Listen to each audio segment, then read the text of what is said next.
Hey gamers, welcome to the second part of the Awakening Tier List review. My name is Post-Production Mecha, and before we get into the actual review with Casey and recording Mecha from the past, I want to clear a couple of things up that, judging from the comments on part 1 as well as some other tier lists, were apparently not clear. First of all, some people commented about missing characters. The reason for characters being missing is pretty simple. There are multiple parts to these reviews. In part 1 we went from the top down to fake, and now we're continuing from there. We're making sure every unit is where we think they should be before we tier the untiered characters. And the reason some people were untiered is because these characters were already submitted when I was doing my big tier list series. And at some point, once most of the characters and the most interesting characters in the series were tiered, I decided it was time to switch to this series, the tier list review, to make it more interesting. So if your favorite character is not in this video, they will be in another one. So don't worry. Now I sort of understand the confusion for that type of comment, but on the other hand, this type of comment was just kind of baffling to me. There were people commenting, why is this character in that tier? And that character would be one we're discussing in a video. So, for you dear commenter, this is not an image with a comment section. This is a video with in-depth analysis by an extremely experienced Awakening player. So, turn up your volume slider, look for the image of the character in question, maybe use timestamps if someone's provided them, and click play, and you will find out why a character is in a certain tier. Let's get into it. Hello everyone, Mecha here, back with some more Awakening tier list review. This is part 2, so if you missed part 1, you can check it out, because it might be nice to know where all these units at the top tiers came from. But we left off at the end of some B- tiering. We discussed Vake and Church relative to each other, kind of. And now we're going to be starting up with Gregor, but I can't do it without introducing my co-hosts, as always, for Awakening things that are this deep and meta. It's Casey. Hello, Casey. Hi, Mecha. How are you today? I'm okay. How are you doing today? I live. I'm fine. I'm fine. Ain't that the truth? Yeah, Gregor. Gregor. Yeah, let's go to Gregor. Yeah, shall I tell you why I think he's here? I have no idea, actually. I think I put him here because with the little knowledge I had on Awakening, I was like, alright, Gregor has pretty good class access. Like, Soul and Hero seemed pretty good to me. And I think he can do Barbarian as well, or something like that, which also seemed like a decent class. Barbarian and also Myrmidon. Yeah, I didn't think Myrmidon was a very big deal, but the other two sounded pretty good to me. So I was like, alright, you can go here. He joins early enough to where you can train him. He has, like, reasonably useful stats off the bat. He seems fine. Like, I remember in my playthrough, the Gen 1 units couldn't really keep up with the kids very well because I trained everyone, and so he looked a little bit underwhelming compared to them, but I didn't feel like that was properly, like, that doesn't seem like a good enough reason to move him down further back then to me. Right now I'm like, I don't know, he seems a little bit underwhelming maybe compared to what else we have. But then again, Fike and Church weren't super impressive either, so maybe he's fine where he is. I'm not entirely sure. He seems okay, but not great. That's my impression of him. What about you? I would move Gregor up. I use him Let's go. all the time. He, for one, everybody loves mercenary pair-up bonuses. So even if he's not outright in combat, he gives plus speed and plus defense to anyone who wants it. Oh. Also, he's either the first character or one of the first characters who gets bonuses to their stats based on hard mode or lunatic mode. Oh, right. That's the thing. And those allow him to keep up pretty well. Arm Swift out of the gate doesn't actually matter a whole lot until you get him to a higher level, because he starts off with pretty crappy luck. And he can be a little difficult to train in his joining chapter just because of the sand, but, like, that's true of Nowi too. And a lot of people. I really enjoy using Gregor. He's one of those units that you can insta-promote because he does start at level 10, and you do get a Master Seal in the chapter you get him in. I personally don't insta-promote him because usually I don't have the Master Seals to go around at that point. You don't have many at that point, do you? Isn't it like your first or second Master Seal? Yeah, it's like unless you're using Anna Shops, it's your first Master Seal, and Robin gets first dibs on that. Yeah. But yeah, Gregor, yeah, There's no way he's better than Lucina, right? I feel like he's not better than Lucina, but maybe I'm wrong. oh, he's not better than Lucina. No, I would put him at bottom of B plus. Yeah. Um, but yeah, yeah, awesome pair up bonuses, really good class access. He can, and like I think one of his greatest assets is actually him as a parent because he can pass down arms thrift slash soul to anybody who wants it, and he'll give them a decent stat spread too, because he does have a good mix of stats, magic and res not really withstanding, but he also just makes a good, as I said, pair up partner for anyone who wants speed and defense. So like, Yeah, that's a lot of people. That seems like a really good stat spread. Yeah, I often pair him with Miriel. For one, the resulting Laurent is just ridiculous, but we'll get to that when we get to Laurent. Yeah, we're focusing on like combat performance for pairings purposes mostly, but it's nice to know at least. Yeah. But yeah, he gives Miriel some extra speed, which can help her reach some thresholds, and some defense, which she can use to like maybe survive one hit. I mean, we have Nosferatu, sometimes that's all it takes, right? Yeah, but yeah, Gregor is good. And I have actually used him, like, I think on hard he actually makes a really good combat unit, because he has enough speed to carry him, and he can proc soul a lot. I have actually used him as a frontline combat unit on Lunatic Plus before.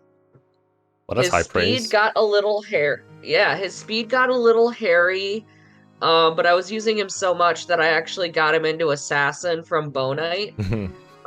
Just because he needed the speed, but like he was one of two units that were really carrying, the other one being Morgan, and Morgan is Morgan. Yes. So that says a lot. Yeah, Gregor's good. Okay. He's good. I'm glad about that. I like Gregor a lot, so happy to see him move up. Anything else, or shall we move on to Tiki? Can move on to Tiki. All right, fair enough. So I used Tiki for the first time my last playthrough, and I was actually really impressed with her base performance. I didn't expect her to be as like good at base as she was. I thought she was more of a growth unit when I first got her, but she's actually fairly good. I believe Manakits have 1-2 range in this game with the Dragonstone, right? So they can hit at range. They have 1-2 range, yeah, nice. Which is really good. And her, sorry, yeah, that's one of the. Yeah, sorry, I'll just finish my tangent real quick, right? Okay. Yeah. So I was impressed, and then I mean, obviously her joining time needs to be penalized somehow because she joins way later than most of these characters, and she has less support options. But most of the time, I was pretty happy whenever I was deploying Tiki because she was tanky, strong, and a good unit feel. That's my impression. But I feel like maybe the availability is a little bit too much, or maybe she should move down a little bit. But her combat did feel very good to me. So yes, that's all I have to say on Tiki. Yeah. Gotcha. Yeah, the main detractors for Tiki, obviously her join time, but also her paralog is really hard if you're not prepared for it. Especially with the reinforcements. But yeah, her base stats, she gets ridiculous stat bonuses on hard and lunatic. So she can basically start, tearing things to shreds, basically at base. But the fun thing about Tiki is she has high bases and she's a growth unit.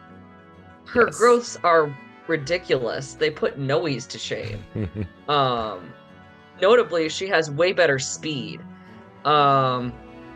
Which doubling things with Manakits, oh my god, it's so fun. Yeah, they just melt. Things just melt. Yeah. Another notable thing is, I don't know if you saw like the Lunatic Plus 0% growths run that 0% growths that was going around. Oh, maybe I did. It's been a while though. Tiki was the main late game carry until Basilio and Flavia arrived. Because she's just so good at base and Yeah, I imagine she's better than Anna at that point. yeah. The other thing with like so the main shapeshifters in this game, Togwell versus Manicheets.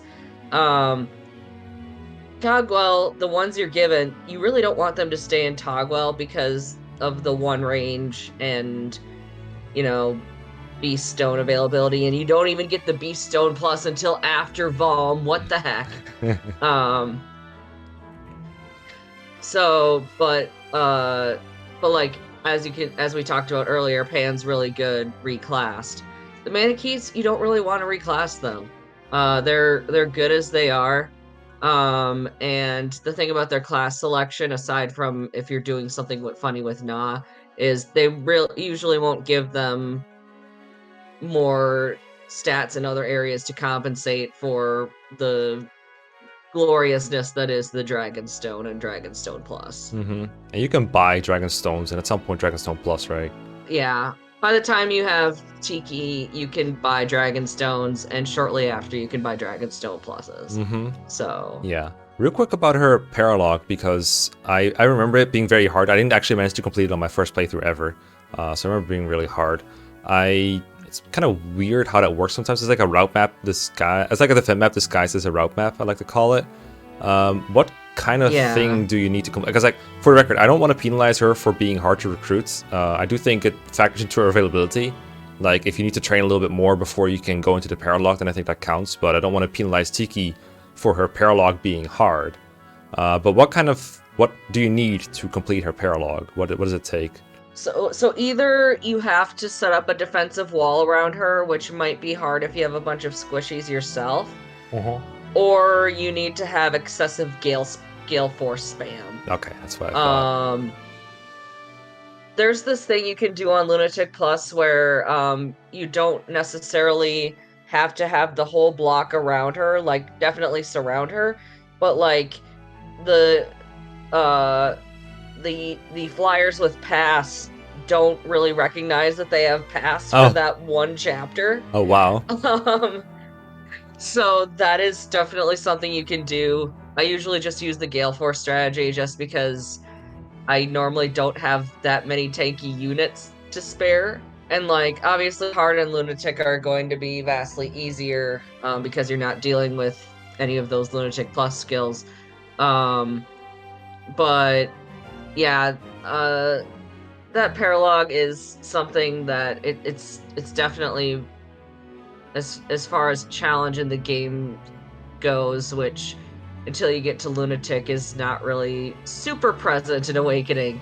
As far as challenge in the game goes, that's probably one of the more challenging things is trying to recruit Tiki, because when she's doing her meditation thing, she doesn't have a Dragonstone, so she gets doubled by a lot of stuff. And it's annoying trying to keep her alive. Definitely. I remember I was trying to like fight the enemies on enemy phase, but they just try to fly past me instead of attacking me, which made it a lot more difficult. Hate it when enemies do that. Yeah. So where does that leave Tiki? Which is why you use the wall. Oh, sorry. Like, Tiki. I feel like her spot is not terrible for her, but I could see her moving either way, personally. I would personally move her up just because, even with the late availability and with the tough paralog, she can still shred things once you get her at base, and then she grows on top of that. Yeah. So I would actually say above Gregor. Okay, I actually don't mind that idea. I was kind of flirting with that idea too, because I think you can justify like almost any placement for a unit that has like much less availability than other units, but I do think this feels good to me, so seems fair. Yeah. Okay. Shall we move on to Flavia then? Yeah, Flavia. Okay. So another hero, I love Flavia. Right? Yeah, me too. Me too. Yeah. Hero, good class. I do remember her from a certain, I think, Lunatic 0% playthrough. Obviously one of the few units with usable bases at that point in the game. I used her in my playthrough. Yep. I really enjoyed it because arms drift and like some forged weapon was very cool. I think I did Great Knight Flavia at some point to get Luna. I don't remember the details, but it was very fun. There's also like chapter 24 or something where you get her where I discovered there's like a first-person button on the 3DS you can use, and then the POV Flavia became kind of a thing where like I watched everything from her POV, where she was murdering all the enemies in that joining chapter, which is a massive ass route map. So I got a lot of use out of it. Very entertaining. Not sure if it translates into a high tier list position because I feel like if you compare her to Tiki, who I think at this point is the most similar unit we've analyzed so far, she doesn't seem as impressive because she needs more resources to do the carry thing and might not even be as good as a trained Tiki at that point in the game. So that makes me think she's not in the wrong tier per se. But I do think like in the past I had her in like, I probably would have put her in like D or C tier.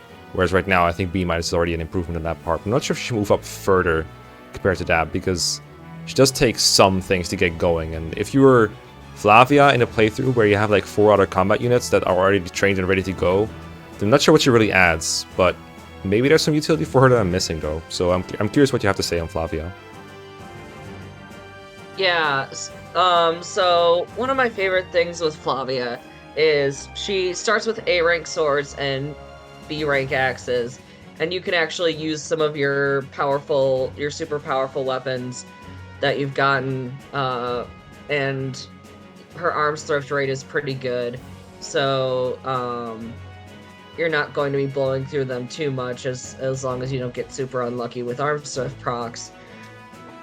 My favorite thing to do with her is stick like Berserker Basilio behind her. Mm-hmm. And I like to give her an arm scroll or otherwise work her axe rank up to B and give her the Hell Swath. Yeah, the same. I think I did the exact same thing. Because that's one to range with a lot of might.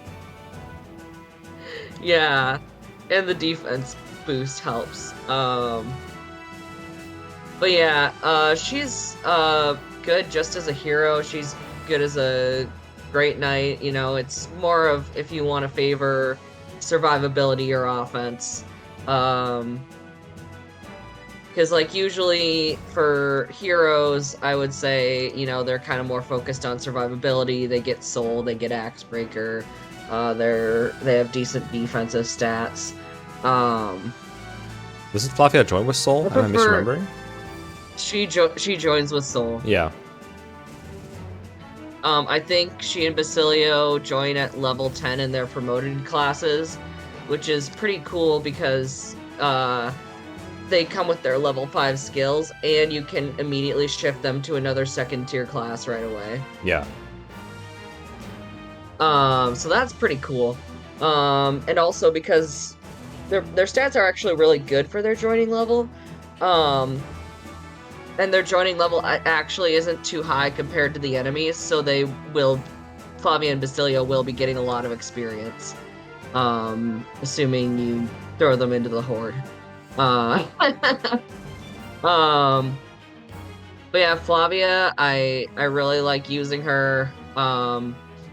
Like you said, when you've got a fully trained team, otherwise it's kind of hard to justify using her or Basilio. But I think, you know, for a late game powerhouse unit, she's perfectly fine. I'd say it's kind of hard to, because I think she is like either in B- or B+. Yeah, the feeling I'm getting right now is like top of B- personally, or bottom of B+. Yeah, she's kind of on the borderline, I think. Obviously way more useful if you're doing 0% growths. Yeah. But we're not. We like our sanity here. Some of us anyway. Yes. Hey, what's that supposed to mean? Yeah, I'm comfortable with Flavia at like bottom of B+. Yeah, fine. Fair enough. Okay. You think it might make sense to discuss Basilio while we're in this context? Because he's pretty similar, right? Yeah. He's pretty similar. Yeah, he doesn't have Soul though, which seems to make a difference to me because that's like the key that makes Flavia survive like hordes of enemies. Whereas Basilio, he is like Warrior and Berserker, right? That doesn't really scream survivability to me. It's just like a lot of offense and like a good strength pair up for Flavia. That's what I usually make him. Yeah, basically. Although I will say, Him starting with B bows means you can trade him up to A rank and give him a forged brave bow, which obviously you're not going to do that in the chapters where he's facing a lot of combat, but bows are pretty much the best way to take down Grima because of his Pavis. And also tomes not being the best way to take care of him. Waste is inaccurate, and Celica's Gale has low might. So, I mean, usually taking care of Grima on hard mode is not that hard, but it can be really tough on Lunatic and Lunatic Plus. So, Basilio having immediate Brave Bow access, or not immediate, but like soon Brave Bow Close enough, yeah. access. Yeah. An underrated trait that he comes with is Rally Strength. Oh, right. That's which, really good. Yeah, which, you know, for that reason, oftentimes you're not fielding any other warriors that late. So he's like an automatic deploy to endgame because he can rally whoever you have fighting Grima. Yeah, that's really good. His survivability isn't as good as Flavia's, but I think he comes with more support utility, as funny as that is to say for a warrior. Yeah, I completely forgot the free line of strength. That's so good, actually. Like, imagine how, like, because, like, Annette, for example, from Three Houses gets a lot of credit for rally strength and the other rallies, but rally strength alone is really quite worth. So he does things without even having to be a combat carry. That's actually really good, I think. So next to Flavia, then? Yeah, that's usually how I rank him. Alright, fair enough. Works for me. I like him too. I used him for like combat for a little bit, which was fun, but this does seem like the more optimal way to go about it. So, okay. Are we done with Basilio? I think so. Basilio good. Yeah, apparently so. Didn't expect those to move up from all things, but here we are. I think we're at Lissa, and that's like a completely different thing than Flavia and Basilio. Like as opposite as it can be, really. Like it joins right away as a healer. I think this game is a little kinder to early game healers that, like, in most games you have like Sarah and Natasha and what else you have, like Ellen and stuff. Those characters are like, you use them for early game healing where you have no alternatives to save someone the time using a vulnerary, and then you kind of bench them for better staff units. In this game, I mean, you could argue it's this case in this game as well, because there are a lot of units that can do the same thing, like Anna and Libra. But at the same time, I think staffs in this game are so easy to use well that I think Lissa might end up being a little bit better off than those, relatively speaking, because like rescue staffs being viable at some point is nice. Healing is just so important in the early game to stay alive with some units, even in the higher difficulties. And personally, this is more personal experience than anything. I used Lissa as, like, I healed a lot with her, I think, as she was one of the first units to promote. I think maybe even the first unit to promote. And I paired her with Robin, which obviously made her look a bit better relatively, because they were often like paired up and trying to kill things together. And that also let me hear Lissa's combat quotes, which you normally don't get to hear very often, which is also a very good experience. So I liked using Lissa as a sage, just killing things with her. But it didn't feel like it was a strategy that really translates well to an efficient context. So I'm not sure how well it holds up, but I do want to give her credit for the early game healing that she provides, and maybe some rescue staff utility, like, I don't know, saving Maribelle and Ricken, I guess, if you're doing that strat. That's kind of nice. And I don't think there's anyone who can really do that at that point. So some like minor credit. I'm not sure. I think you could argue her maybe a little bit up in B minus. I'm not sure if she'd go up further, but I do really like her. What about you? Yeah, so I have used Lissa a lot because you basically have to every early game. So that amounts to probably hundreds of times, actually. Because I have a perfectly normal level of sanity. Can confirm. But yeah, early game healing. I mean, her main asset is there's no one else who can do her job until you get to chapter 5. Unless you're reclassing Robin to cleric or troubadour, which don't do that. Um, my big beef with Lissa is, her magic growth isn't bad. It's 50%. But like, I swear half the time I try a Lunatic Plus run with her, she doesn't meet magic thresholds that she needs to like rescue certain people, or like she always meets the Maribelle Ricken one because I have her pair with Miriel, Mm-hmm. and she can rescue them at base. Um but like, there comes up when you have to rescue Libra, when you have to rescue Anna, It's funny and that those are the people she rescues, considering they also rescue staff users. yeah. And she just, even with a plus magic pair up, she tends to struggle with that. I'm not sure why, because I mean, maybe it's her base. She only has 5 base magic, but Yeah. like which is the same as Robin without a magic asset or flaw. Could it be that But she's being compared to units that have more solid magic, like Libra and Anna?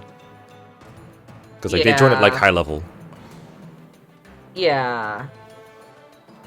But yeah, I've even, there have been times I've even gotten Lissa to like level 3 Sage, for example, by the time it's time to rescue Libra, and she doesn't have enough magic to rescue him, and her base magic is worse. Granted, Libra is one of those units that gets hard mode and lunatic bonuses. Oh yeah. But, I think using Lissa long term, it's kind of dependent on the random number generator, unfortunately. But I think as far as her niche for early game healing goes, which she is good at, with a heal staff, she heals 10 HP at base, which is, a lot at that point. It's less than I thought it'd be. I So haven't played in a while. That's like DS Emblem levels, almost. yeah. But with one magic level, it goes up to 11, and Oh. I think it, so yeah, she can get mend pretty quickly, especially if you're healing a lot early game. The big disadvantage on hard compared to lunatic is on hard you don't get a second heal staff in chapter 3. Oh. You don't get it on normal either, but like you're healing more on hard because units are taking more damage. Yeah. In lunatic there's a knight who has a heal staff that you can kill him and get it, which helps for chapter 3. But you might find on hard mode that sometimes she runs out of healing. Yeah, I've noticed that. Yeah, It's so weird. yeah, I don't know why they didn't give you a heal staff on hard. That seems really weird, but anyway, but for the early game niche that Lissa has, I mean, she's almost, for the first few chapters, she almost kind of acts like a lord because you're required to use her, if you don't want to just die. You Yeah. don't get that many vulneraries early game. As for tiering, I would put her above Vake just because of that early game healing niche. But I do think once you get Libra and Anna, I think in most cases you can drop Lissa. Yeah. I feel like she reminds me of a couple of other units in other games that are force deployed in early maps where you have no alternatives to using them and they're so essential. So like Radiant Dawn Edward and Yeah. Lithis from Thracia, for example, has a very similar thing going on where you kind of have to use him in Master to unlock all the locks and stuff. That's kind of the units I'm thinking of. So those Yeah. units usually get like a fair amount of credit, but not like over much of credit. But Lissa also has like some semblance of long-term utility with the rescue staff, for what I'm hearing from you. As long as she reaches the benchmark, she gets them some of the time. So it's like Yeah. okay for long term.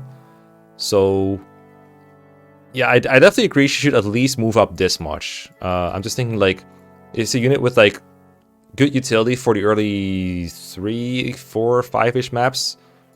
Is it better or worse? Because like that's basically as many maps as they have that are good, although they are less essential, but they're also in bigger maps. But Yeah, I mean that's a good point because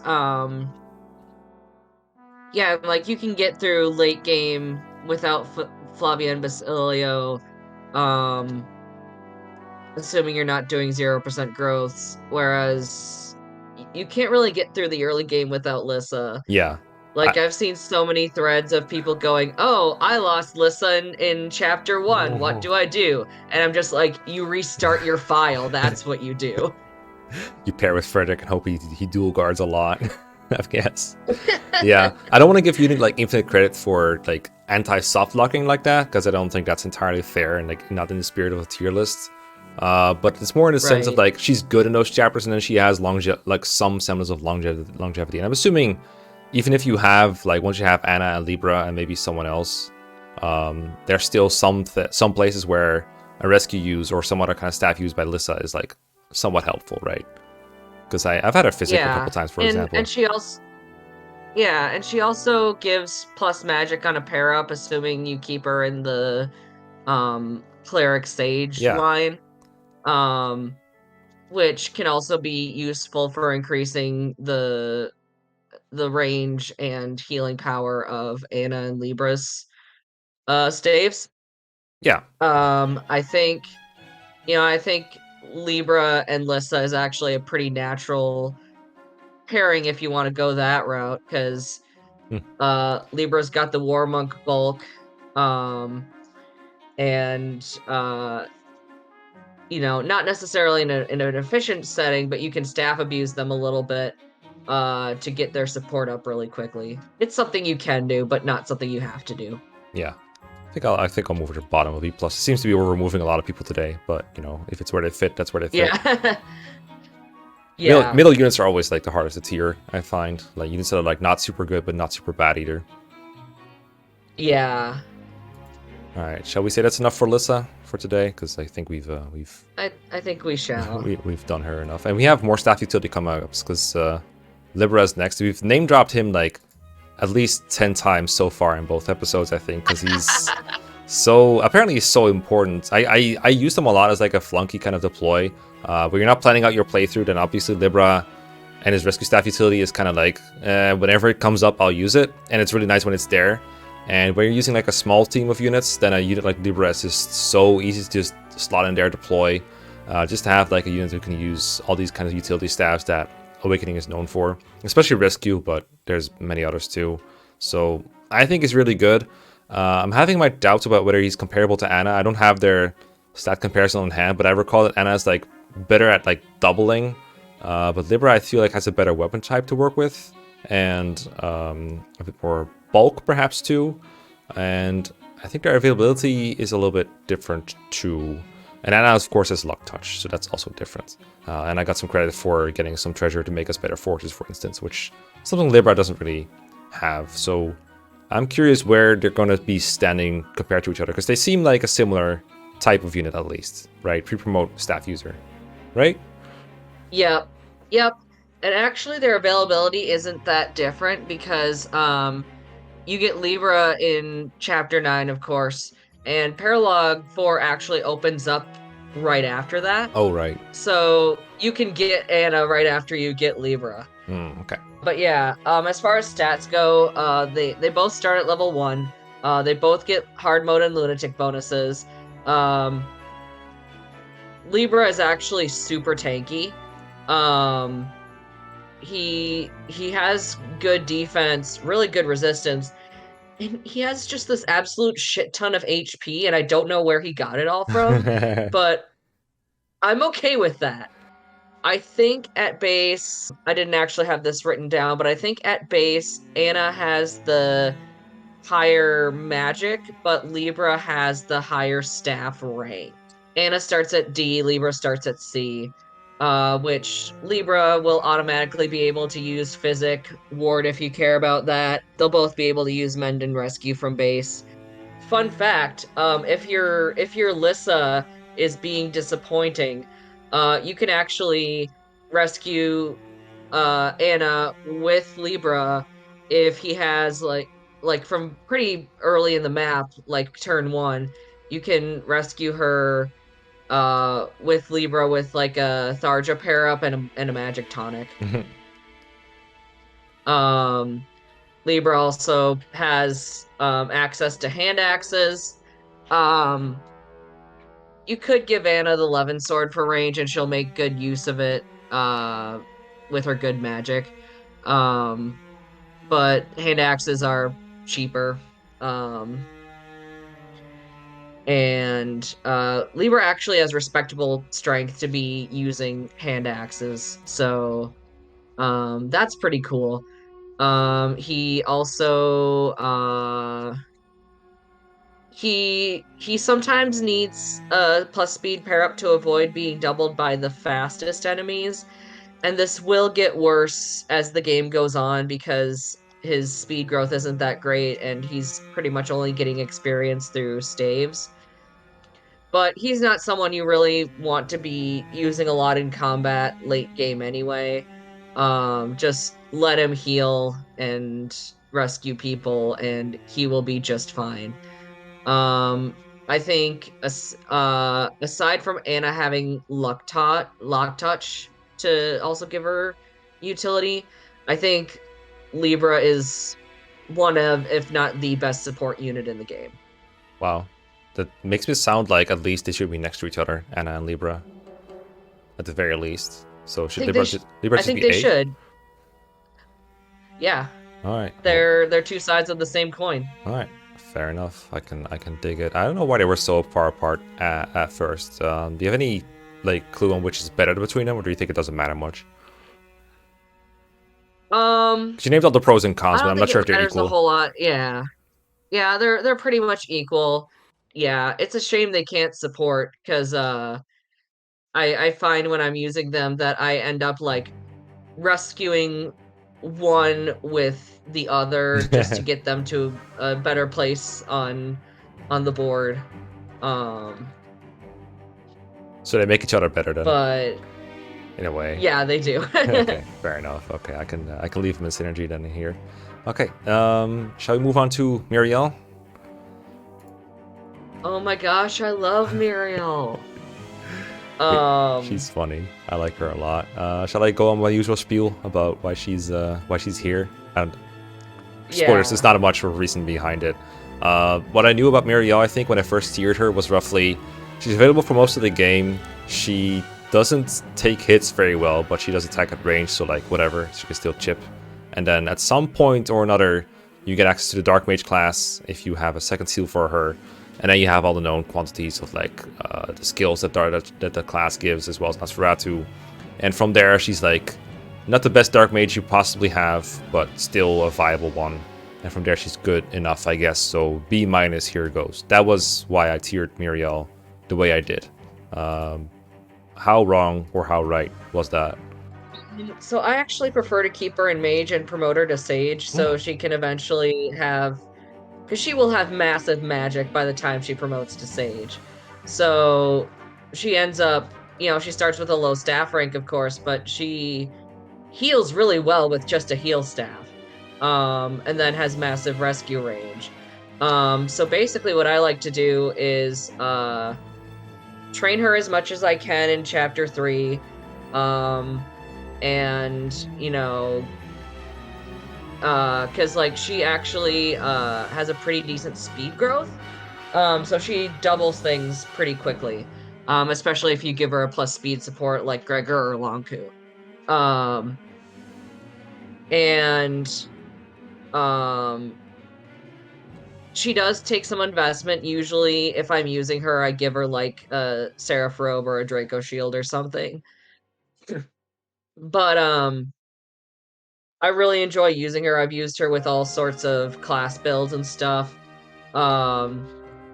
Small shout out to Troubadour and Valkyrie, just because her auras can be useful for zeroing out enemy hit rate against some of your other characters, which is pretty funny. Doesn't work super well because of the sand chapters, but it's an option. Yeah, I really prefer her going Mage Sage. Okay. I mean, if she has the durability to And pull it off, then why not, right? yeah, that's kind of why I prefer Gregor over Lon'qu, is because Gregor gives her both speed and defense, which means, she can actually live a hit. Um, Yeah. but yeah, she's I think she's underrated. I She does think sound like that. Yeah. uh yeah, she's really good. Doubling things with magic. Uh promote her to sage and get really good heals and rescue. Um yeah, she's good. Sounds better than again better than Fake and Church. I guess a lot of people are just moving ahead of those two. So Yeah. somewhere in B plus then, maybe? Or do you think like actually as good as Um A? Like that's not the vibe I'm getting from her personally, but I didn't use her a whole lot. I only paired her with Lon'qu once, and that was in the hard mode playthrough where I grinded everyone, so I don't have a great scope on Miriel. Like, yeah, the one thing I will say is training her is not the most efficient thing. yeah. Because sometimes you end up having to make like a choke point in one of the walls in chapter 3. And it gets a little grindy. I think top of B minus or bottom of, or actually I do think she's better than Lissa. Hmm. Maybe sticker between Basilio and Lissa. Sure. I'll roll with it. Yeah, I'm still in doubt about like Lissa being here and putting people relative to her. Maybe she should be in B minus, but I don't really care that much either way. So sure, we'll go roll with this for now. Okay. Yeah, we can do adjustments later. Sure. Sully is also available super early. I remember being super unimpressed with Sully's like early performance, especially on Lunatic, but on hard, I think she holds up. You can get kills with her. I remember you saying last episode that the Cavalier parrot bonuses are really desired by a lot of units, so I guess that's good for her and for Stahl later. I guess we could also put Stahl in here at some point. I don't remember where I put him. I think he may still be at the bottom somewhere. Yeah, he is. But that's fine, I guess. I wasn't super impressed with her stat layout for most of the game, even considering how like grindy that playthrough was. But I thought she was okay, but I'm not convinced she should I don't think she belongs up in B+. I think she's probably fine in B- from what I remember. What do you think? Yeah, I think B minus is a good place for her. One of the things you really want from pair up unit, aside from their good pair up bonuses, is good offensive stats, strength / magic, and also skill for actually hitting things. And she does have good skill, but her strength is just, I find myself frustrated with it when I try to use her. A Ford moment. Sully's strength is kind of frustrating, and I think it would be more acceptable if she had high speed like Asumia, because that would effectively double her damage output. But unfortunately, she's just kind of in that range where she doubles some things, but not everything. And it's so out of character, let's be honest, for her to have low strength. For sure. But yeah, I think like bottom of B minus is a good place for her, and it Mhm. really hurts because I really like her. I like using her, but like, she's basically good for Cav / Paladin bonuses.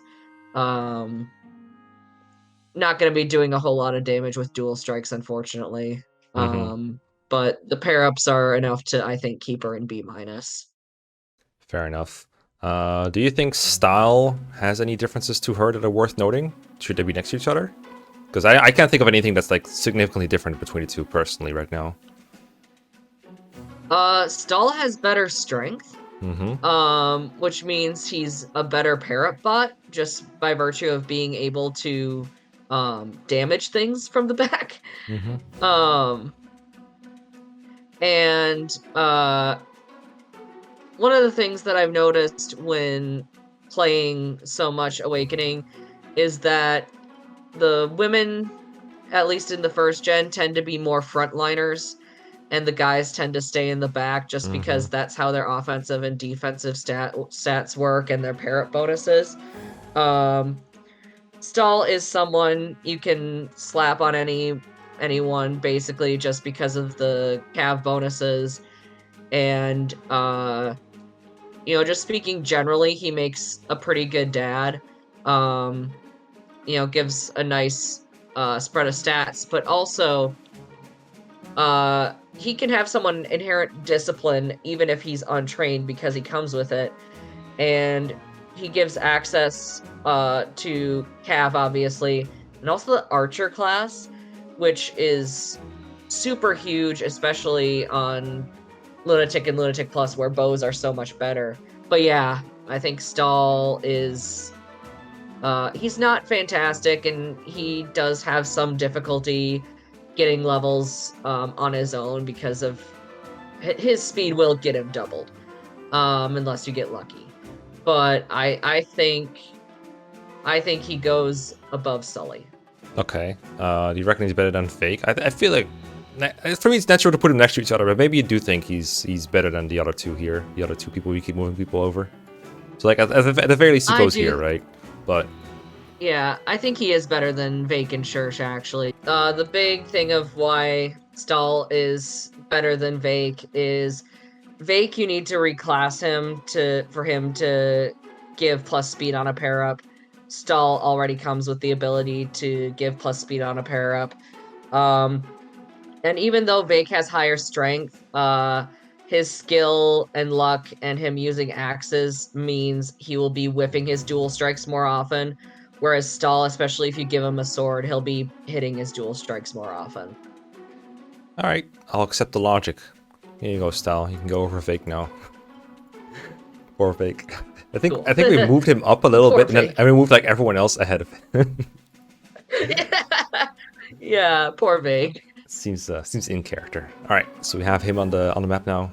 Stahl. We can continue down the line. So now we're in C tier. Now something weird about the C tier is that I basically just said when I was tiering this myself, C is for children, C is for childs. So I just put all the children that were requested in the C tier without really knowing much about them. And we want to discuss the children in depth, but 50 minutes into an already existing episode, not the greatest time to start talking about pairings and children. So we're going to leave him aside for now. We're going to start with Sairi and work our way further down.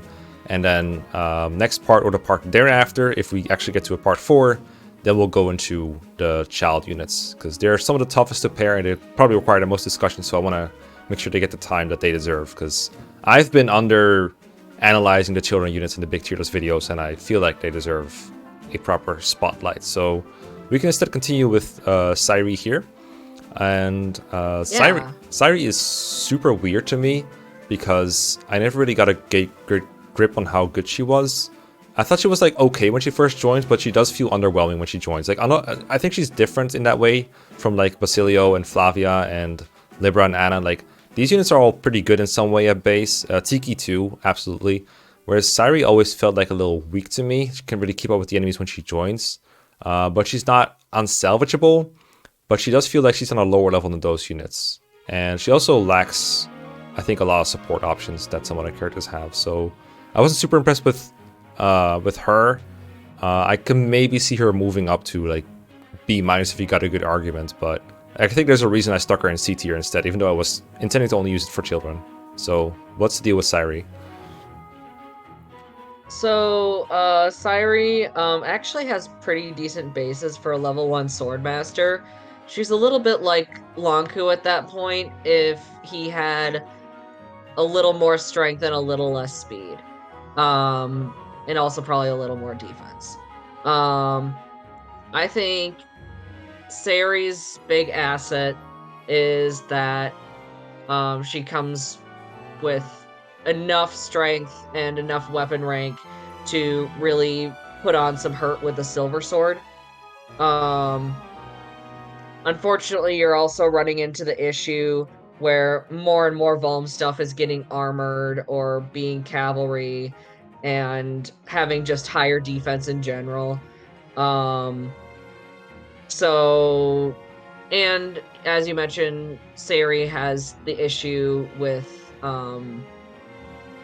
not having a whole lot of supports. I mean, technically, Anna and Tiki also have this problem. But one of the things that is cool that you can do is if you keep Sairi around, you can actually have her support with Tiki. Tiki and Sairi have a support, And Tiki does appreciate the massive Swordmaster pair-up speed. Is that enough, though, to get her out of C tier? I mean, personally, she feels like a bottom of B- to me, just because, I mean, you can use her if you don't have a really good sword unit at that point. She will fill that niche, but it's so hard to justify a one-range locked lack of support, not as amazing unit like Sari. We could put her in like C+, so she isn't technically with the other kids. You see, now that's a tough request because that would involve changing the aesthetics of the tier list. I can't do that, I'm afraid. I mean, maybe the kids will move around, and then we'll do that at the point. We'll see what happens with the children, and then we'll go from there. I can always add the C+ at the end of the thing if you want to. Yeah. I can always do that. So I'll just move her over Noir for now, and then we'll see where the children go later. But right now, we're skipping children. We're not doing children. We're instead going to go to these 5. And I don't know if we'll have time for what's left in the bottom. We have Kellum. You can't really see it because my overlay's messed up, but I think we got Kellum, Lon'qu, Gaius, Nowi, Tharja, Olivia, and that's basically it. So we can probably make that this episode if we try. So I guess we can start with Henry. I find Henry's first impression in his join chapter not super impressive because I think that's when enemies start getting better to the point where a unit like Henry just gets like one-rounded by a lot of stuff even on hard mode, which I find a little intimidating, so I use him to block off fort and then forget about him kind of. Last playthrough is the first time I actually used him. He still had speed issues for me, but the Nosferatu whole deal is like super tempting to use, of course, so you can kind of salvage it. But with him, I feel like it's less, this unit becomes like, goes from good to broken, and more he becomes salvageable instead of like really bad. That's the feel I get with Henry when I use him at base level. But there might be something I'm missing about him, but from what I can see, maybe he goes up a little bit because the class is so good, but I wasn't super impressed with him, which is why he's in D in the first place. So yeah, what about Henry? Oh my gosh, Henry is so slow. It pains me so much. The main niche I have found for Henry is reclassing him immediately to Barbarian and giving someone massive plus speed and strength bonuses. Can I just real quick? Sure. I just want to appreciate that you're reclassing someone out of Dark Mage. I just find that hilarious. But please go on. Please go on. But, you know, that's actually one of my favorite ways of using Shursh, because they have a similar join time. And Shursh appreciates Dark Mage auras to hit and crit more. And Henry actually has a decent strength growth, and he has pretty good skill, which actually means he does, and because of also the Dark Mage auras, he does hit with those axes on the dual strikes.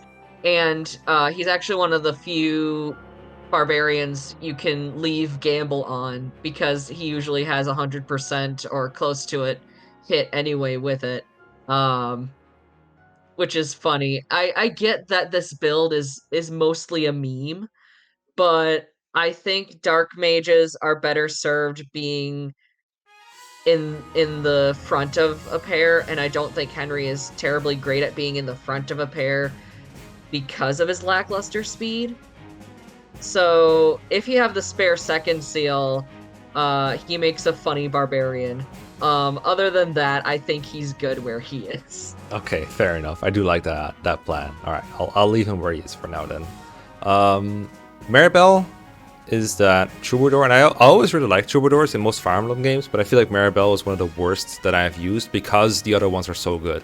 Units like Priscilla and Clarine and what other ones? I guess Mist in when she's promoted. It's just so nice to be able to heal and Canto. This game doesn't have the super Canto after healing, which is one thing. And she also doesn't have the rescue drop utility. She just has rescue staff utility, which is good, but her movement isn't even that much better than other units, so I find it hard to justify deploying her that much over someone like Lissa. I'm still sure there's like ways to utilize her slightly higher movements and the rescue staff in a way that Lissa can't, for example, but I just don't really see it, which is why she's in D tier, because I couldn't really find anything great to do with Maribelle. But maybe there's something more that you can do with reclassing or some other shenanigans. I don't know. What? Please tell me about Maribelle. Alright, so, Maribelle, yes. I've only been able to make use of her in, like, a really grindy setting where I'm having her constantly heal people in a corner while someone's unequipped and getting whacked. That's how I used her like, too. That takes so long. She's so bad. I will say that, after she's done with, Troubadour and Valkyrie, she can go into Falcon Knight. And you know how we talked earlier about how Flying Rescue is kind of busted? Imagine Flying Rescue, but with really high magic. Technically, Lissa can do this too, but it requires more reclassing and leveling on her part just because she doesn't start as a Troubadour. I think as we get to these lower tiers, I think we're going to find more and more that there are meme builds and builds that require a lot more investment, but can still be fun.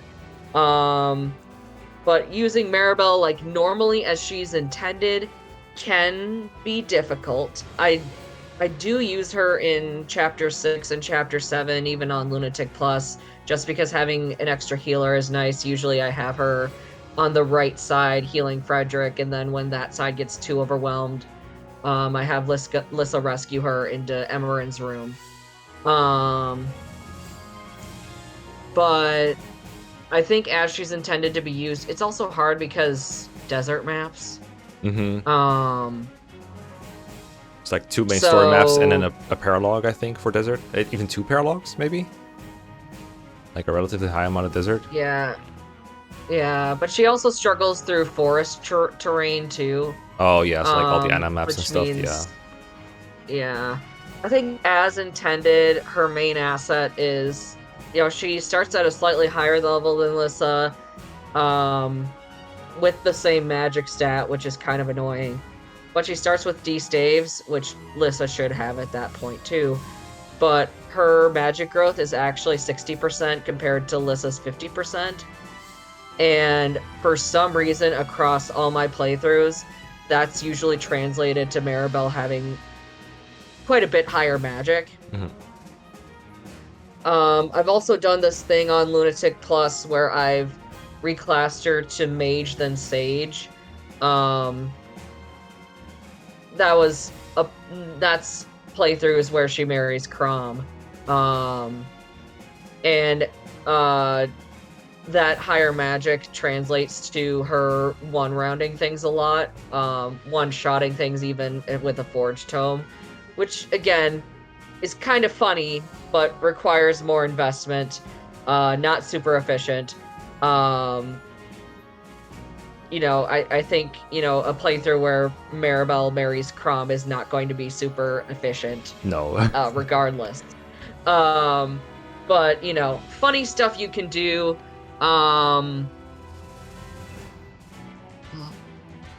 It's mostly a question of whether she goes above Henry or not. Yeah. I think the tier is still the same. Mm-hmm.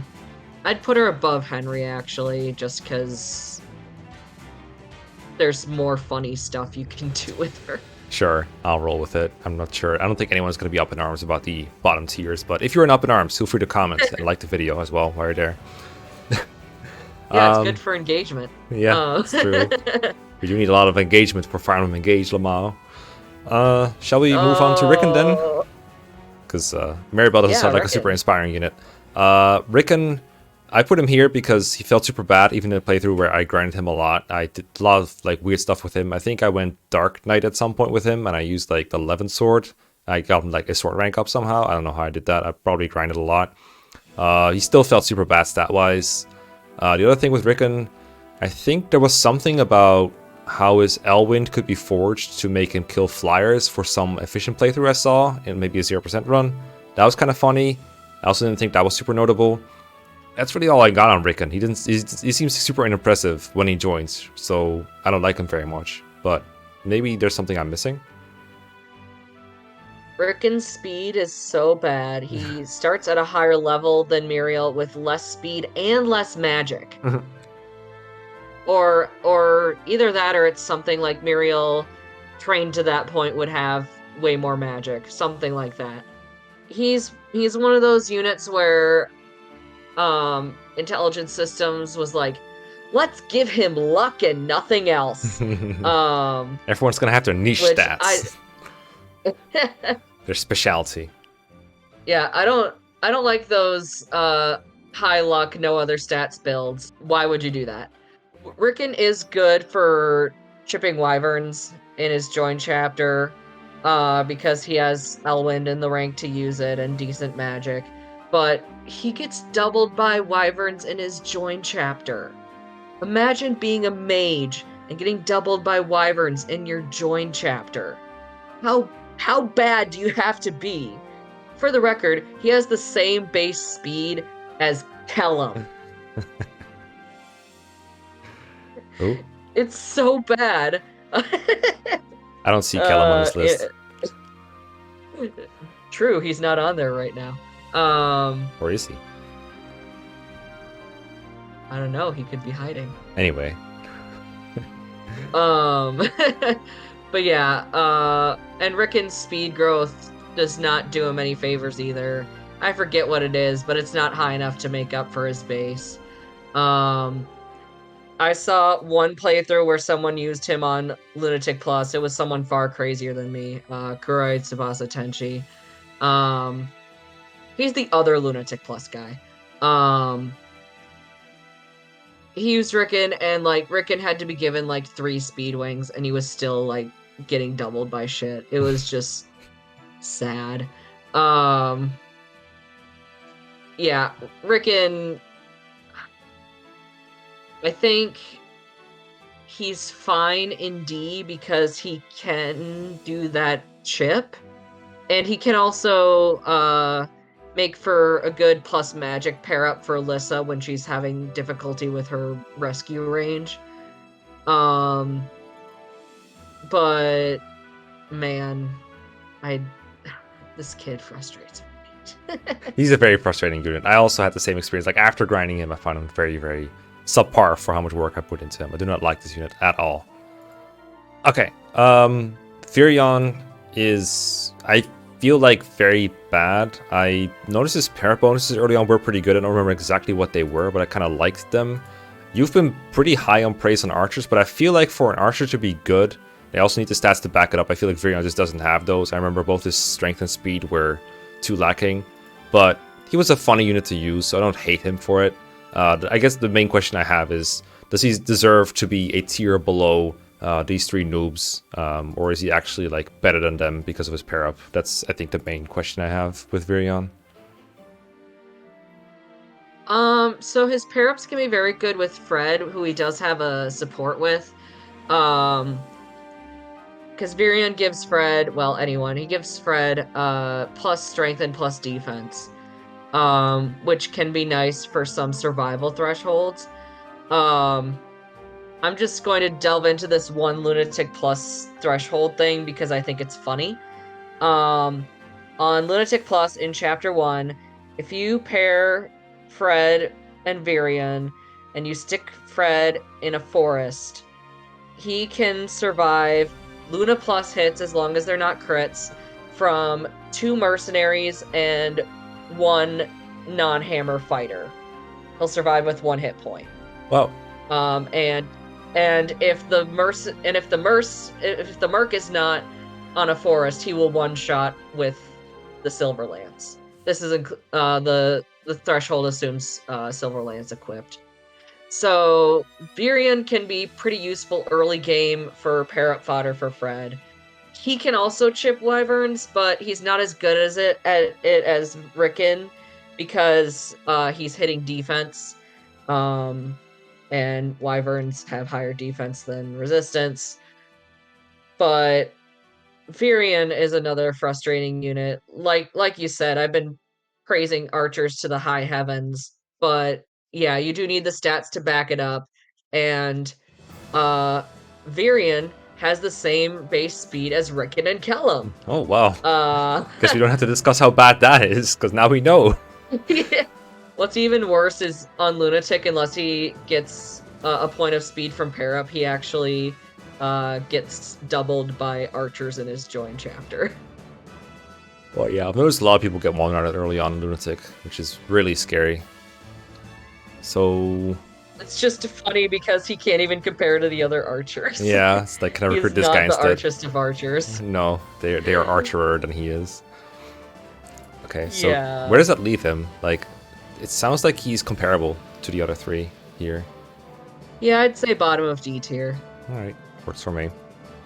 Then I guess automatically the next question is, we have another noob in F tier named Donnel, who a lot of people really like, including me. Like, I think he's fun to use. I love like growing out Donnel, watching him become good.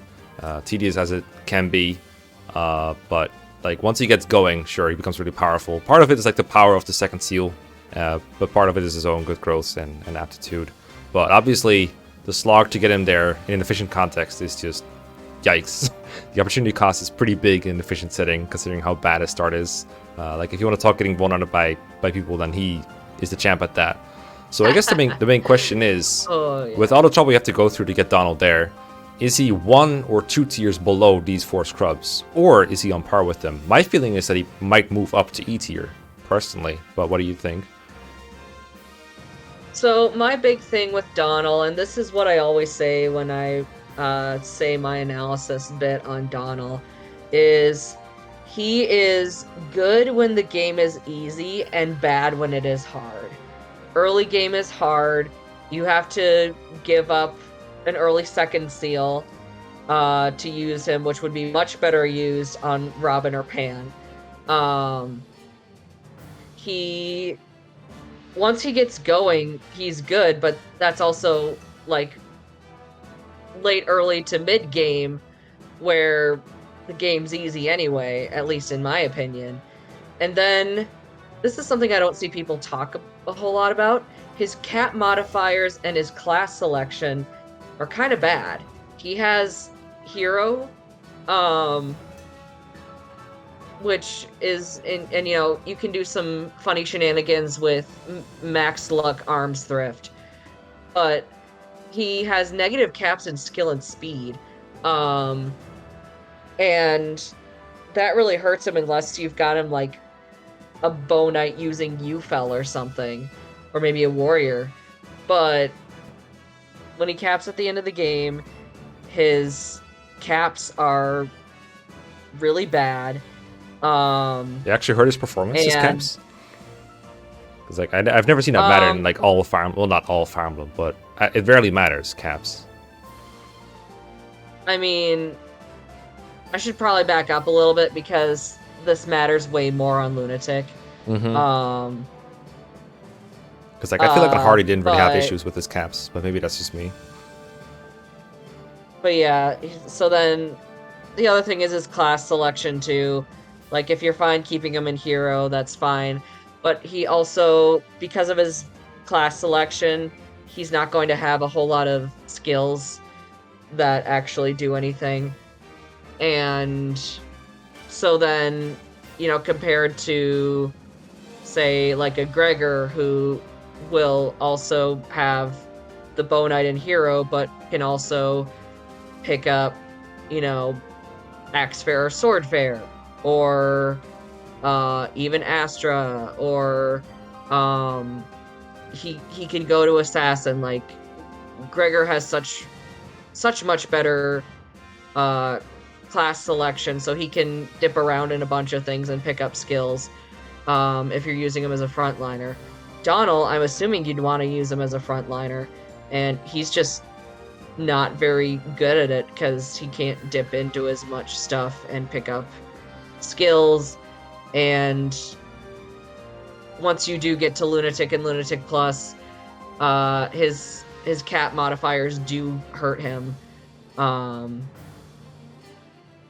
and so then yet again he is bad when the game is hard again. Sounds bad, but is it bad enough to be F tier when other people are in D tier and no one is in E tier? It doesn't really matter. It's semantics at this point. It's like details. Yeah, it is. I don't think I even have a D tier on my list yet. It goes straight from D to F. So I don't Oh, know if okay. you want to just rename E tier, F tier. Sure, I'll do that. I'll switch these around. Oh, whoops, wrong way. Go here. Go one up. Congrats, Donnel, you moved up. Well done. I will name this to TBD tier, and we'll drag the remaining units here. They now finally have a place to go. So these are units that we haven't Hey, tiered. there's Kellum. Yeah, there he is. I was wondering where that empty spot is. Just kidding, I'm not going to do that. There's some kids remaining at the bottom. I'll drag them out. Yeah. There's some kids remaining at the bottom that I'll drag out next time when we're doing the kids. But for now, I just want to get through these last couple chumps. I think most of them overlap with already existing units, so it shouldn't take as long as the Robin analysis, for example. But let's see. Yeah. Kellum, I don't think he's as tanky as his portrait suggests. I think he has some durability issues actually when it comes to like speed and magic, but there's some enemies he can tank pretty well, which I like. I like this pair of bonuses. It makes I think it gives like strength and defense, which is pretty desired, so pretty good. So I think Kellum has some early game utility through pair up and maybe a choke point here and there, and then after that it kind of becomes unpractical to use. I don't remember exactly what his class sets are. I think he has Thief as an option, which is not very good in my opinion. But maybe there's a purpose for it. I think he probably ends up in... I don't think he's as bad as D tier, so he strikes me as like kind of a C kind of guy. That's the feeling I get him. What about you? Yeah, the big thing with Kellum is his pair-up bonuses, which are very good. Even though he doesn't have a support with Fred, I will often pair him into Fred and have him just like choke a point or something with him.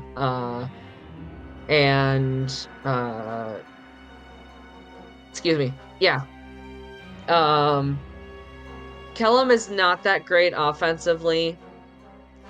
As people can probably tell from where our discussion has gone so far, doubling and avoiding being doubled are really important, especially because Kellum's bulk is not all that great. I think he has pretty low HP for what he's trying to do.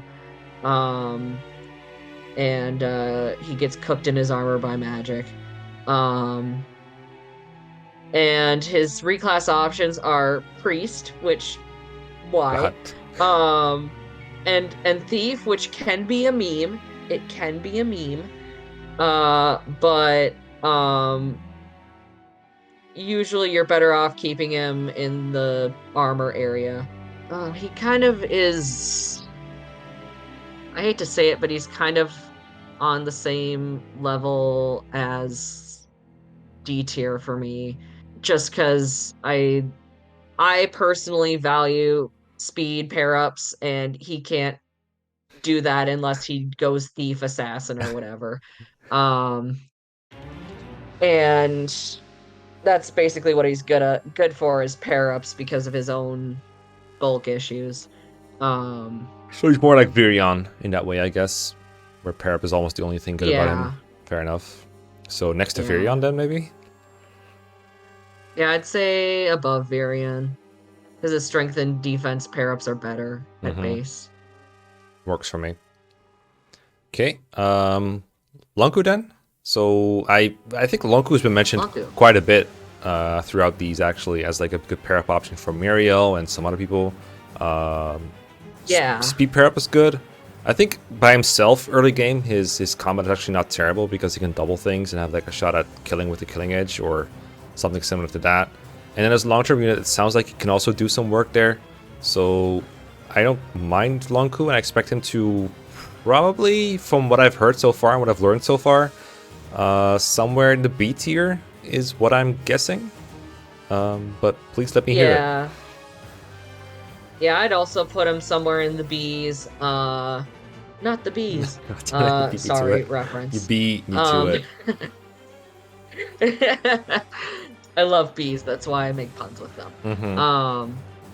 But yeah, Lon'qu, he's better. He's one of those units who is much better on hard mode than Lunatic, because Lunatic, if he gets unlucky, he can get one shot by Axe Bros, which is pretty frustrating. But I think on hard he's perfectly serviceable. coming with sea swords is also it is funny for killing edge. But he can make perfectly good use of a steel sword. If you don't want him to burn all his killing edge uses right away. He is good for speed pair ups. Um, One of the things I'll have him sometimes do is like in chapter 5, you get cornered by the wyverns pretty easily sometimes. And what I'll do is I usually have Miriel in the back of Lissa for her rescue range, but sometimes I'll put Lon'qu in the back of Lissa, just so she avoids getting doubled by a wyvern or something. Like obviously you don't want her to face tank anything, but sometimes things happen. Especially on Lunatic. But yeah, Lon'qu is good for anyone who wants speed. For that reason, he makes a great pair up for characters like Miriel, Gregor, Vake, all of whom he has supports with too. So then that plus speed pair up gets even more ridiculous. I find he really comes into his own when he promotes, and I usually prefer assassin for him. Uh, just because being one range locked is not always the best. So having bows as an option is pretty good. Especially since usually around when he gets that, that's when Pegasus Knights start showing up. And he won't always one shot with the bow, but he does double, almost guaranteed. So that's pretty good. And yeah, overall, I really like this edgy sword boy. All right. Sounds like around like Stahl or maybe around Miriel level, maybe. For what I'm hearing. Yeah, probably like between Miriel and Lissa. Works for me. Okay, put him there. While we're on Sword Boys, I guess we could talk about Gaius. We kind of have discussed the utility with Anna, and I think the consensus was like it's not great because some of the treasure you don't need, some of the treasure you can get without them, but there's some treasure that is nice to get with thieves, and it would be ideal to use Anna for it when you can because she can actually fight and not die. But guys can technically do it too, and if there's no enemies in the way, I guess him getting it is not super different. And the gold can be put to use for forges, so that's nice. I'm not super fond of his combat from what I recall. It takes a little bit of work to get anywhere, at least in his base class. It's just thief class bases are not very good as far as I recall. So I'm not super high on that and the amount of work it takes to get him like good at combat. But I'm sure it could be done if you really wanted to. But mostly just I like thief utility. He gets a couple things probably that no one else can. I'm not sure on key availability in this game, to be honest. It's been a while since I've played it. So yeah, I don't know how to rate him really. Based on my current knowledge, I'd estimate him as like a C kind of unit. That's what I think. But what do you think? Yeah, Gaius combat-wise is just worse Lon'qu. He doesn't even have the decency to start with sea swords. Um, and it really sucks because like I like Gaius. I think, if you do certain shenanigans with him, it can be pretty funny. He can reclass to Myrmidon and also be worse Lon'qu. But he can also be a fighter if you think having him be tanky-ish is funny. Um, but yeah, the one thing I will say is Thief does give nice speed pair-ups. Not as nice as Myrmidon's. Um, but Gaius is someone you can pair into someone if they need a speed pair-up. Yeah, or move, right? I just Um, remembered. He gets plus one move, I or think. move, yeah. He gives +1 move, that is true. Which sometimes I've used to effect in some low-ish turn clears when I just don't feel like doing a map. Um, but yeah, Gaius is I mean the thing about his thief utility is like you need him for like a couple of chests, but there actually aren't a whole lot of chests between his recruitment and when you get Anna. So at that point, just use Anna. Yeah, You it's like usually don't need 2 lock pickers. it's just chapter 6, right? Like the chapter where he joins. I Yeah. can't think of other chests in the game until Anna, like chapter 9. Yeah. Yeah. Yeah, no. I think that's it. F. Unless you, for some reason, do chapter 6 before you do Donnel's paralogue. Oh But yeah, in Donnel's paralogue, they give you enough keys for all the chests, so it yeah. doesn't matter. I was about to say, so that doesn't really count either. So I guess it's just rated on one chest and combat, basically. Well, that's Yeah. not very good. And yeah, and the other thing too is the chest that he gets in chapter 6 is a secret book, which is like not the most useful stat booster. So like if for some reason he can't get to it, it's not a big deal, but also then like what is Gaius worth other than a plus speed pair up? Yeah, sounds like a D tier to me, honestly. Maybe Yeah. it's kind of splitting I'd hairs say with the D between tier. Maribelle and Henry. Sure, I'll roll with it. I don't really care that much about the D tier anyway. There's a lot of people ended up there somehow. Okay, not D tier, Nowi or Nowi. I think I pronounced that like both ways all the way through the Let's Play. I never used Nowi until my last Let's Play, and I actually really enjoyed using her once she got going. Her growths are really nice. I think whenever I wanted to have a combat unit for a chapter that I didn't really have to put my mind on, like worry about dying, it'd either be someone Nosferatu or it'd be Nowi, and both ways were equally enjoyable. Basically, all the pros that we discussed about Tiki, I think, apply to Nowi, but Nowi just has, sure, worse stats at base, but also joins much earlier. So, in effect, the same unit that joins earlier. So, really enjoyable, really good. Maybe not for the highest like pace of play, like that might be too fast for her to catch up stat-wise, but generally like usable at the very least. I would be tempted to put her like somewhere in this region, probably in the B+ region. What do you think? Yeah, I'd agree B plus for hard mode. Um, you know, how I use Noe is like I give her my first Seraphro because her base HP is not that great. But I usually give her like, I think Gregor makes an excellent pair up for her, just because the stats she wants are speed and defense and haha merc pair ups. Sometimes when I'm using her, I'll also give her a different merc pair up, that being male Robin. And that can lead to some funny shenanigans. But yeah, Noe is really one of the better snowball units in the game. Like she does start with low bases, but usually on hard mode, they're enough to get her through her starting chapter without too much trouble. So I really think, once she gets going, she's kind of a mini Tiki, just like this unstoppable force of destruction. She's even good on Lunatic because even with her low speed, things will, once she gets going, things will tank her anyway, so what does it matter? I will say she is one of those units who drops significantly from Lunatic to Lunatic Plus, just because Luna Plus absolutely shreds her. Oh yeah, That's I the can same imagine. problem with other. That's the same problem with other high defense, low speed units. Is Luna Plus becomes a real problem.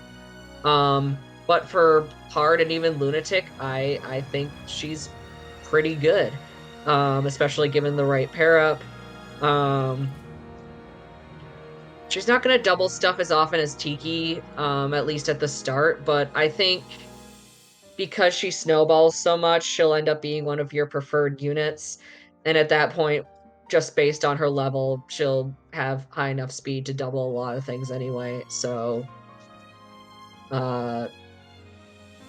Yeah, Yeah. I'm tempted to put her above Tiki, she- personally. Like, between Tiki and Lucina, I think.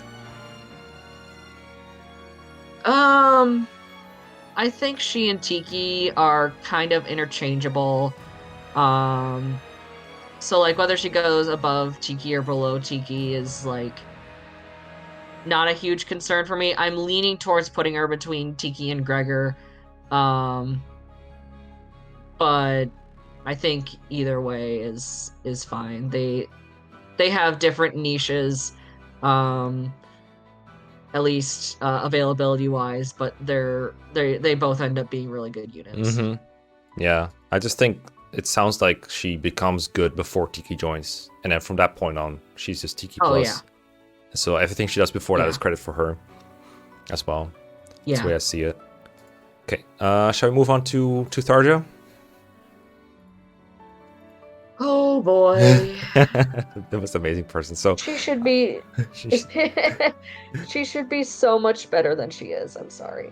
oh, that's interesting to hear you said it, because I'm tempted to put like Tharja fairly high. Part of it is probably hype, because I know when this game was like relatively new, a lot of people really like Tharja as a unit and as a waifu and whatever. So far my impression of Awakening has been Lamau Nosferatu tank really good, and then so far almost every time the unit in question has been fairly disappointing. So if she can't hold up the boat for Nosferatu people all over the world, I don't know what goes on, but I mean the class is good, right? Like the strategy still works, right? They didn't change Awakening since I last played it. I think it's still good. She just needs to double and tank things. I was also very amused by Tharja's like relatively high defense and high defense para bonus. That really surprised me when I first saw it. I was like, wow, she makes people really tanky. That's weird, but I guess that's kind of her thing anyway.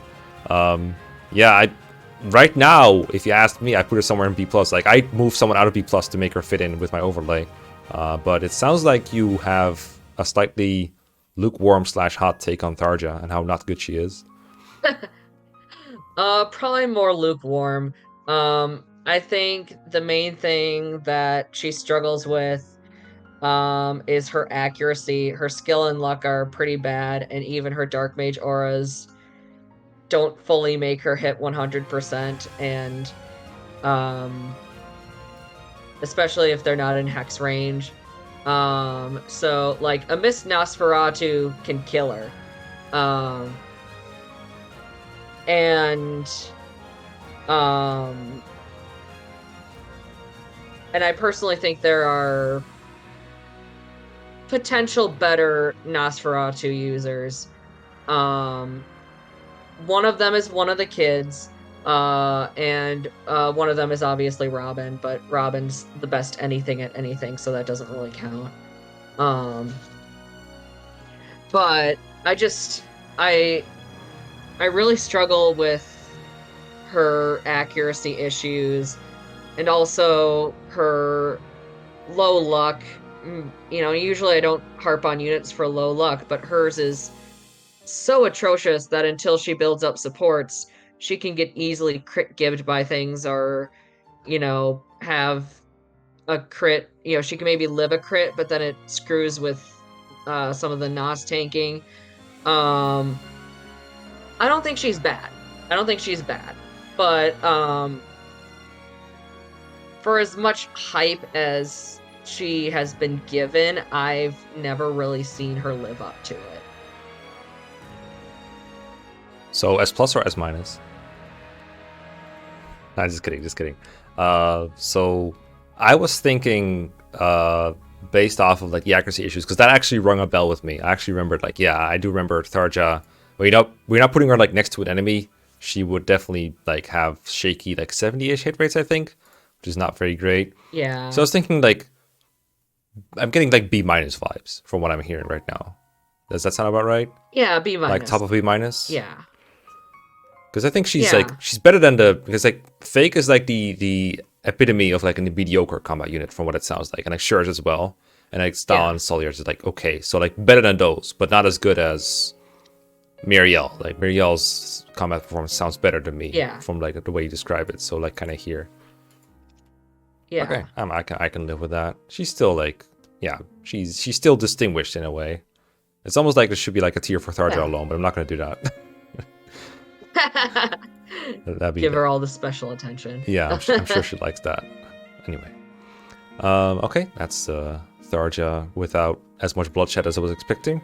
Last, certainly not least, is Olivia. And my initial gut reaction to Olivia is to put her in A tier, around like where the utility units Anna and Libra are, because I kind of feel like that's the kind of units she is.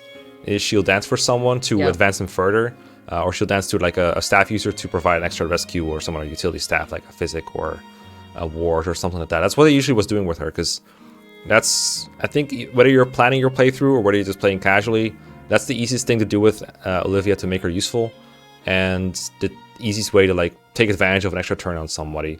The main thing I usually mention about Olivia when I'm reviewing her in more casual settings is ambush reinforcements are the death of her, so don't ever like keep her near a fort. Put them on it, or put her, and then put another, and then it's this other forts nearby. Put other people on those forts too, because she'll die if you don't.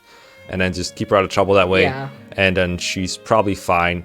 But that kind of behavior on the enemy's part makes it hard to use her like throughout the whole map.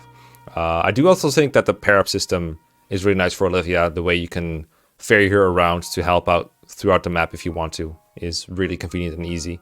Being able to go, okay, she's far behind, but I can just pair up, or like pair up and then fly to someone else and give him to that person, and then that person gives to someone else, and then she dances for someone on the front line. I think that's really cool, but it's rare to pull that off because usually a lot of people are paired up as well, so you kind of have to be a little bit careful with how your pair-ups end up that way. But I do think it provides a little bit more flexibility than for someone like, I don't know, FE7 Ninian, who has to be rescue chain around. But if you keep her safe, she has a lot of free utility, and I think I put her like either ahead of Anna or between Crom and Libra is my initial instincts. What do you think? Yeah, I fully agree.